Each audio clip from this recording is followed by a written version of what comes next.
When I think about content and like media companies, I feel like they approach content in a very systematic way that is actually very useful for them to create content at scale, pick on the themes that are relevant to society and like the moment and the trends. I like to think that there's like two ways to process content. One is genres and the other one is formats. So this is nothing new. It's like movie filmmaking theory. Like the first thing you learn at school is there's genres. And if you didn't know that, and genres could be anything from horror movies to comedy, musical, all of that, right? Drama.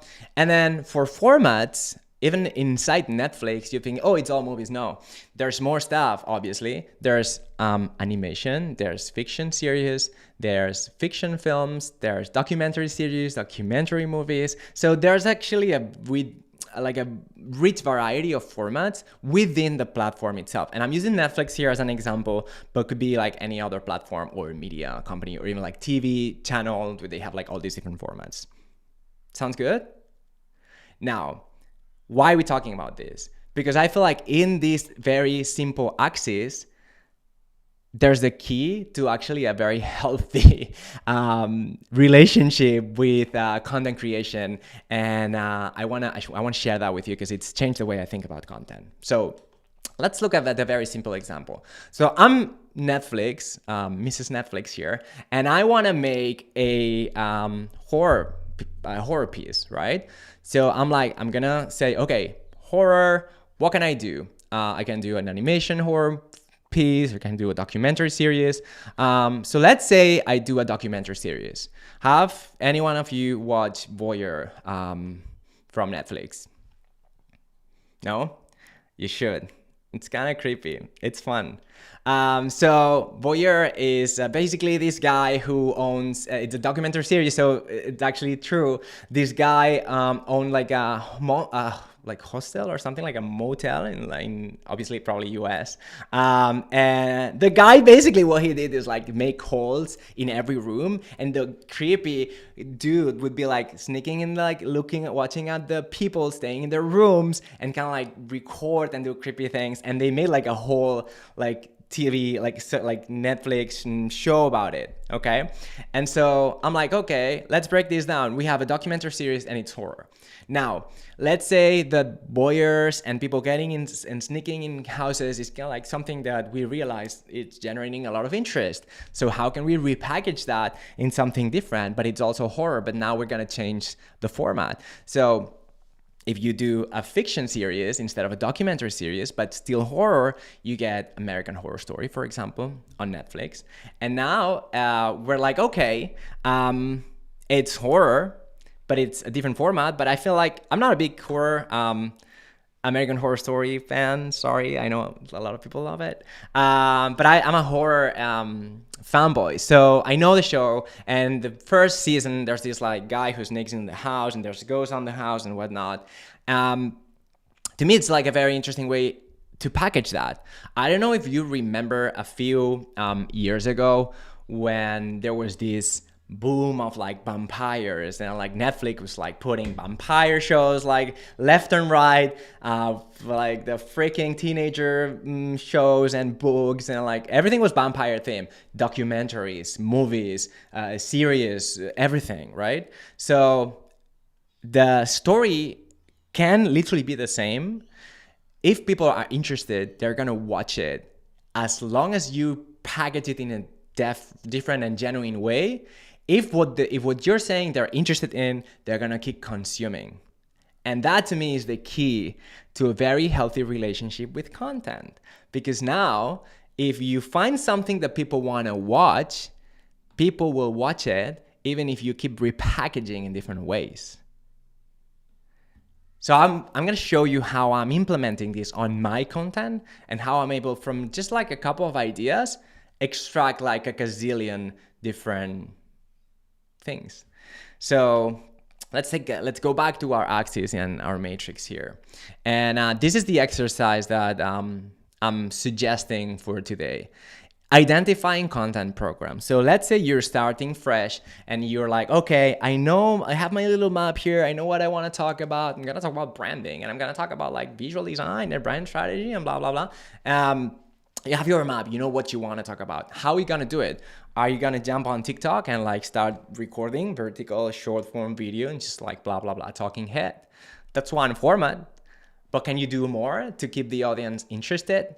I think you can. And that's what this exercise is all about. So I'm going to give you an example on how am I doing. So let's not think about TV now. Let's think about social media. All right. And let's look at genres and formats. So genres on social media, here's a few that I've identified. How-to tutorials, challenges on YouTube, your Mr. Beast type content, all of that, right? News. So I think the news, for example, is very popular within the crypto industry. Everyone's like pumping up news and like stuff like that. So very interesting one. And stories. Stories is also a very interesting one where like you can actually tell a story and repackage it in many different ways. Now, on the other axis, we have formats. And formats could be live, like what we're doing right now. Could be text, like on LinkedIn. Could be long form video on YouTube, 5 to 10 minutes or longer. Could be short form video. And could be a carousel, for example, on Instagram. Is it clear so far? All right. So now let's see an example on how I do it. I'll tell you how I do it. So what I do with this axis is I'll start with a show like this, for example. And this show is basically a how-to type of video or framework. And it's a live format, right? So a few weeks ago, we did a session on how to identify your brand strategy. So if you have not watched it and you're like very passionate about brand strategy, it's gonna be linked right here, but don't go see it there. Save it for later and stay with us here. On this show, we talked about how to identify the strategy when you're doing a rebrand. Now, what I did is literally take the same sections of that piece that I prepared for the live format here on YouTube and transform it into a carousel. And so if you go to my LinkedIn, you'll see that the video and the slides on the carousel correspond directly. What's funny also is that I didn't even have to design that because I reused the design that I had created for this session and like these slides that we're seeing here. So literally took me not much, maybe like 20 minutes to put together to 30 minutes because the idea is that I don't need to create anything from scratch. And I was able to create this extra piece that feels genuine and new, and that for a lot of people who've seen the YouTube video, they might not follow me on Instagram and the other way around. So if maybe you follow me on Instagram but don't follow me on YouTube, so you have not seen the other video. And what's interesting here about this is that this, in my opinion, is slightly different than repurposing the content. So one thing is like literally chopping and re-editing and reformatting and reposting stuff, even if it's not on its entire form. The other thing is like recreating a new piece, but you're doing way less work because you're not creating a new idea from scratch. This is a super advantage for brands when they start implementing this, because now you don't need 100 things to talk about. You only need 12. You just keep iterating on those ideas. And what's interesting about this is that when a piece of content, because what people care about is stories and insights and learnings. When they find a learning and a story that they care about and they're interested in, they will continue watching it. The more you give them, the more they'll consume, as long as you're repackaging in different ways, which is fantastic because when you find something that's ticking, you can now keep doing this, but it's not the same thing that you're repurposing over and over and over, exhausting your audience. Is now fresh, genuine, new content, expanding a little bit on the same idea. So let's go back to this. Let me show you a couple more examples. If you follow me on Instagram, you've seen that I started sharing news on the creator economy every Friday. I call it fresh shit. So it's a simple compilation that I do. What I do is like every week I follow a lot of different creators and influencers on the space. And when they say something interesting, what I'll do, I'll take a screenshot and save it. And then on Friday in the morning, I have already a template for this. I'll put them together and post it, right? So it's a very frictionless process for me. Now, what I do with this is I will go to this carousel, and when I find something interesting, or if someone puts focus on one specific news, so maybe I put like 3 or 4 news. If someone actually is interested in one specific thing, or I see that people are more interested in one thing or another in the comments of that post, I'll be like, let me make a video out of it. And so I'll create a story, and maybe now it's the same idea, but it's short form, or maybe it's text, or maybe it's something else. So for example, when Trump launched a few days ago his NFTs, I made a video about it. It was my day off, and I woke up that day. I was like, oh my God, it's such a nice off Friday. And we had plans with my partner, and I wake up and I see Trump's released these crazy NFTs. And I'm like, I need to make a video about this, because like it's good timing. It's totally about branding, which is what I'm talking about. It fits my niche. It ticks all the boxes, and because it's something so fresh and I'm seeing it so early, it'll do good. So I'm like, honey, I'm sorry, but like I need 5 hours. So I did that video, and it's now actually one of my most, it's actually the best performing video on my channel. So I have, like you can see here, 300 subscribers. Hi, thanks for following. Subscribe if you're not following yet. And it's 300 people watching this content. That video has now about 2,000 views. Why? Because people are going into YouTube being like, Trump NFTs, and there's not enough content for the algorithm to provide. So because this is fresh and has a kind of like a unique perspective that generates some controversy, the algorithm serves it. So I'm like, okay, cool. And then I repost it and change the format and do more, right? So going back to our framework here, I'm like, okay, what else can we do? I create short form content on TikTok and Shorts, YouTube here. So one of these videos blew up a few weeks ago and got like 2 million views on TikTok.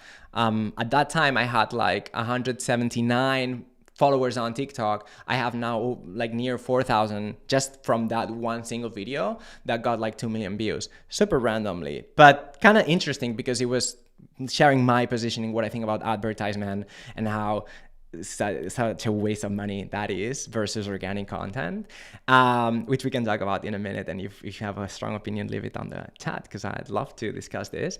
But I made that video and it blew up. So I'm like, let me repurpose and see what happens. And what's interesting about this video is that this actually was the second piece. The first piece that I created was actually a text that I had posted on LinkedIn. So what I did is that same day when I created the video, you know how now on TikTok, you've got larger captions because TikTok is now trying to become like a search engine too. And so they're now like, you need to write these captions like SEO ready, blah, blah, blah. So I made like a proper like caption. I was like, can I just paste these on LinkedIn? And so I did. And a couple of people got really heated about the conversation because they were like, oh, you're against advertisement. I'm like, well, kind of, yeah. And it was interesting because this video didn't take off. The TikTok version of it didn't take off. But I saw that that was an unpopular opinion and that would generate debate. So when this crazy Balenciaga thing happened, that Kim Kardashian like all of a sudden like peaked in terms of searches, the TikTok algorithm started serving my video. Something is totally out of my control and something that I was very happy about, but kind of like random. But what was interesting is because I already had an MVP that the content was kind of like heated and controversial, that's what people actually started commenting on the video. So I had like this little like demo of what would happen at a very tiny scale that kind of like replicated. If you watch and see the comments, it's like a hot, very interesting mess.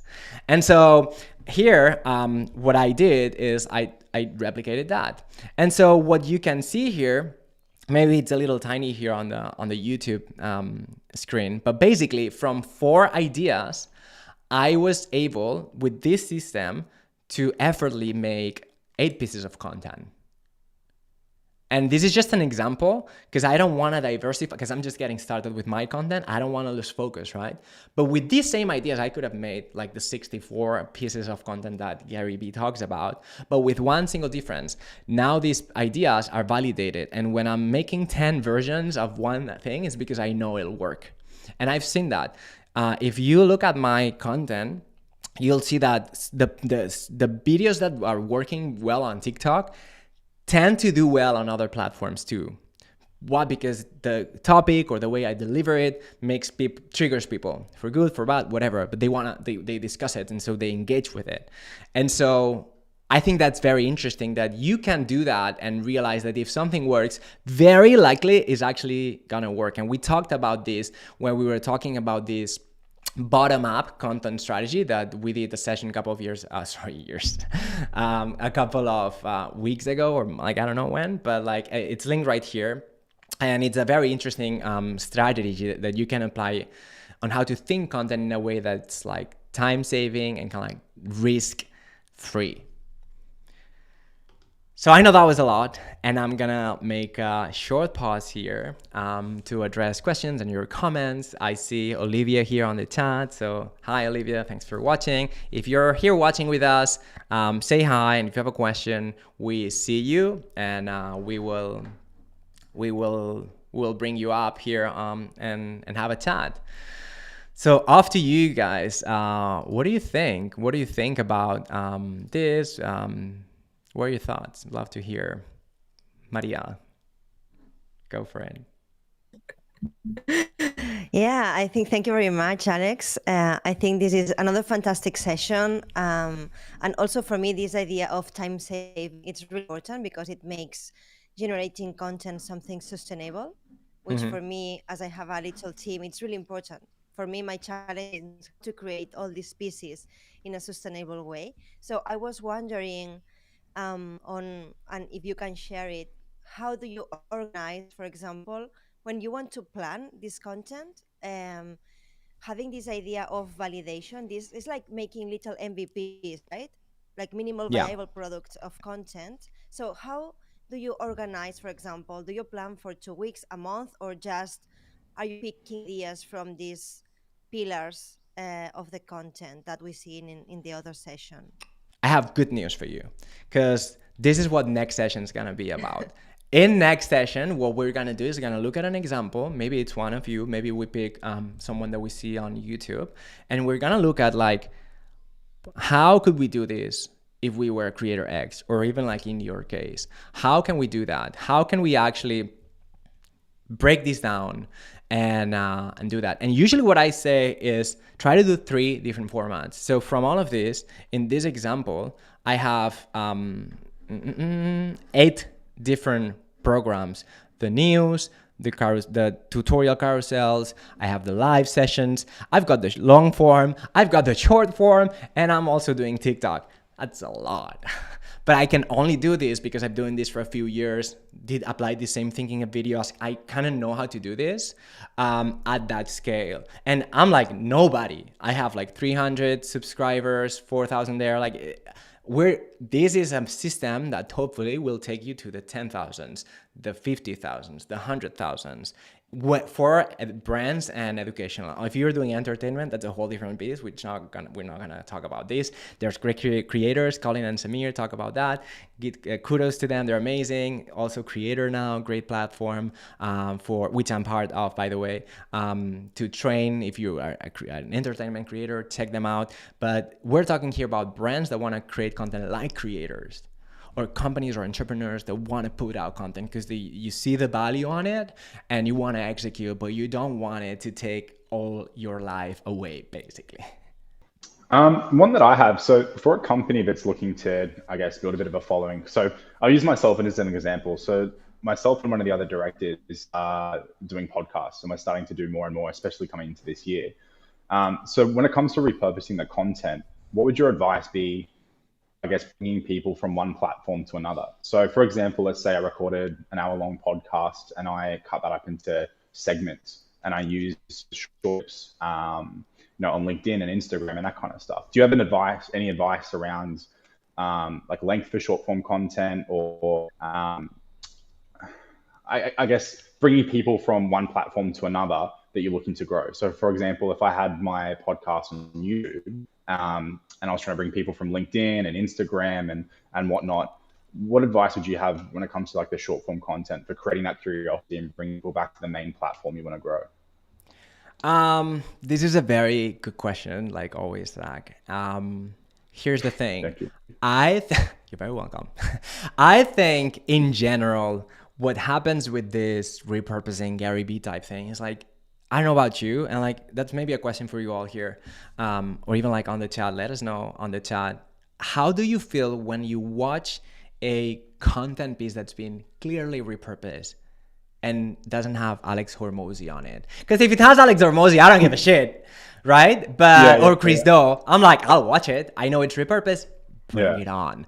But what about like, I have a feeling when I'm seeing like these podcast clips and like stuff, I'm like, for some reason, I see it as less valuable.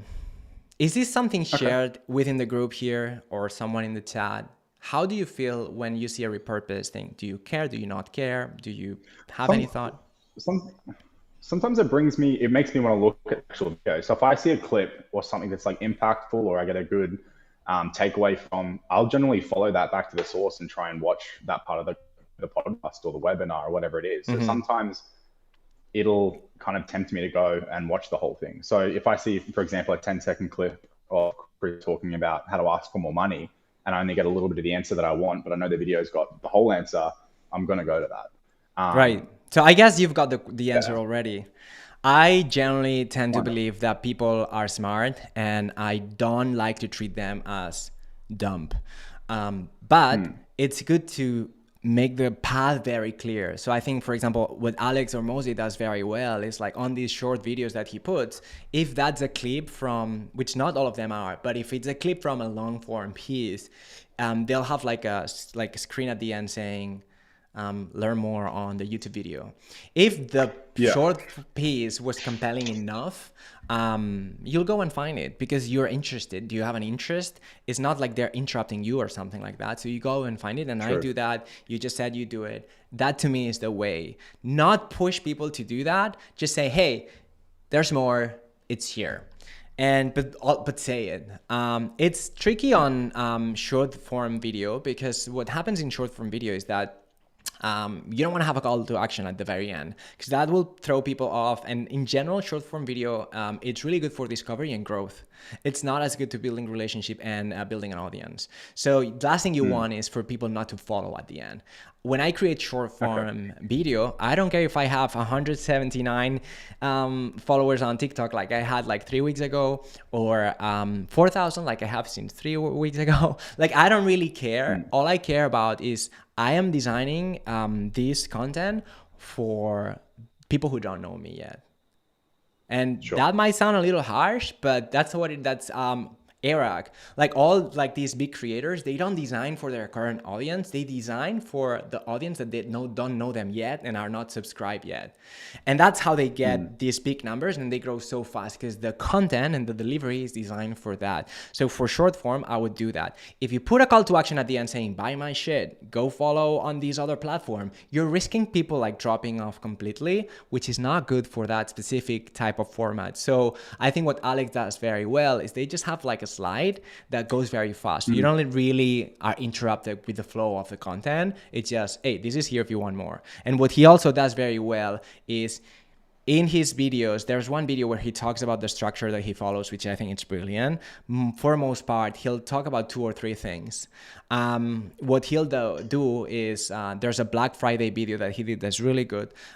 He has 3 tricks on how to sell more on Black Friday, and that was like a month ago. And so what he did was like he shared the best one on as a TikTok or a short or Reels or whatever, and then he was like, if you want the other 2, it's there. Obviously, I went and watched the whole thing a few times because he talks very fast. But that's, in my opinion, a good way to do it. As long as you're providing value and, you know, I guess creating interest, people naturally generally go back and watch the podcast, go to your main platforms. That's what I think. You don't want the CTA, you want to lead people back. No, that's good advice. I appreciate it. Because people, honestly, like people are on social media. It's different with advertisement because you're literally interrupted. You're interacting their pattern to talk about yourself, which is the most annoying thing in the universe. So if you're gonna do that, you better have something really good to sell. And usually it's not that case. So in organic content, you're there to consume content. So if you find something interesting, you're gonna dig for more. That's when this structure is actually really good, because if there's more to dig for, people will go and do it. That's why this system works very well, because we'll never get enough of vampire movies if we're very passionate about vampires. Scream the movie, make 10 movies, I don't care, I'll watch all of them. It's always the same movie, I don't give a shit, I'll watch it. Love that. No, good advice. Thanks for that, man. I appreciate it. Thank you. I think we have time for one more question. And if you're watching, if you have a question, leave it here on the chat. We can ping your question. Don, we're going to wrap it in a few minutes. So don't leave this session with your question unanswered. Leave it here on the chat, and we'll tackle that. What platforms are you experimenting with for testing purposes? Oh, is it all of them? Yeah, I don't care. Yeah, and you know what? I see massive creators doing that too. When you achieve, this is what I call the creator dilemma. And there's going to be a session just about that, because I'm working with Chill Hop Music and other brands like that. I've realized that this is very common with every creator brand. I've seen this with Ray and Trehan, Colin and Samir, and this is what I call the creator dilemma. We can tackle that on a separate session in a couple of weeks from now. So if you're not following, follow so you don't miss that one, because that one is a very interesting one if you're interested in the creator economy. Very common at every single creator brand that I've worked with. And so with this, what happens is that even if you achieve certain level of success, or like you have like the 10 million followers, now you feel pressure to create. You feel pressure to lose that big audience that it took you so much time and effort to build. And so what happens is like you start censoring yourself. And so a lot of creators, what they do is they create a secondary channel to, express themselves. So even these big creators, Gayari, to your question, they do that. They experiment with the platforms, and you can experiment with any single platform. I would test obviously on the ones that are easier and less friction to create. So it's very simple for me to pick up my phone and be like, blah, blah, blah, blah, blah, and make a TikTok. It's very easy for me to do that or write a LinkedIn post. It's more challenging if I need to create a long form video here on YouTube, but here we are, right? So I would say experiment with all of them, because all of the platforms are different and you can learn from all of them. But wouldn't you say TikTok's got less risk than LinkedIn? Would you agree? Okay, let's talk about this for a quick second. Describe risk. I guess people on TikTok, it's short term. So people see it, they forget it, they move on. It's not as valued as high, whereas I think an opinion piece on LinkedIn is valued a lot more in terms of how it's received by people, because your LinkedIn is a professional platform for professional insights in most cases, whereas TikTok is more of a user-generated platform for everyday people. Fair. Of anyone. So yeah, I hear you. It makes sense. What you're saying makes sense. Let me say one thing though. I'm coaching someone, like a thought leader that wants to make content on LinkedIn. And this morning, we're talking about this, and she's got this crazy idea. She's got this crazy idea on how to make content. And I'm like, just go for it. Go for it on LinkedIn, because what's interesting about LinkedIn is like, because of what you just said, nobody is experimenting, which is a great competitive advantage to you if you're doing it. And people will value more the fact that you dare to do that if you do it convinced, than actually being like, oh, what the fuck you're doing. You know what I mean? So honestly, I would be like, it's an explore territory for most part. LinkedIn is very boring and like the same thing. You'll have my daughter just graduated, like all these type of things that we're like bored with, but we'll like, because like we're humans and like we connect with other humans. But I would say it's precisely on LinkedIn. It's a very fun way to experiment. And actually the one single post that went viral for me was when Midjourney came out. I made a post totally unrelated to work. I was just having fun and posted, and it was a Saturday, and I was like, I'm gonna post this today because I don't want much people to watch it. Nobody's here on a weekend. I posted that, and it went bananas, like 40,000 impressions and like 1.5 engagement likes or something like that, which to me I usually get like 18. So that proves to me that like it doesn't really matter, and people value more innovation than they do perfection. And I think LinkedIn is a great example. You'll see posts going viral which say this every single time.